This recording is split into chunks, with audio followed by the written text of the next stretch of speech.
Thank you, Madam Speaker. It's an honour to rise and speak to Bill 9, the Public Sector Pension Plan Amendment Act. Is yet another example of the government's structural failures. The minister has tried to position himself as a good steward of public pensions and public sector workers whose aim is to prevent unfunded pension liability for taxpayers. But nothing could be further from the truth. This bill serves as yet another slap in the face to frontline workers in our province, escalating the labour relations problems caused by Bill 45 and 46. While political staffers are receiving costly severances from the revolving doors of the Premier's office, they are ramming through public sector pension changes. They expect public employees to take one for the team while they are lavishly spending on their personal staff, sky palaces, and jet-setting trips across the globe. I've heard from many of my constituents who are outraged by the lack of respect they're showing for the frontline workers.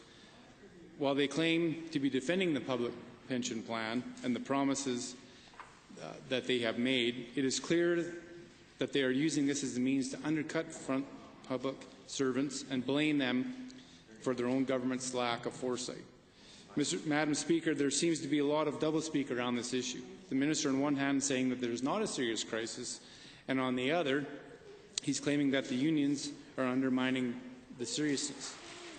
The government hasn't done a decent job of explaining what the real problem is. The Minister of International and Intergovernmental Relations said himself that $7.4 billion unfunded liability would be corrected in the next 12 years without major changes, whereas another study puts it more like 9 years.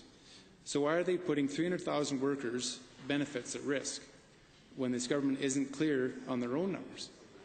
The Wild Rose recognizes that the strain public sector pensions can put on public finances, but we would negotiate. For a government that is seemingly always engaged in conversations, they clearly do not listen.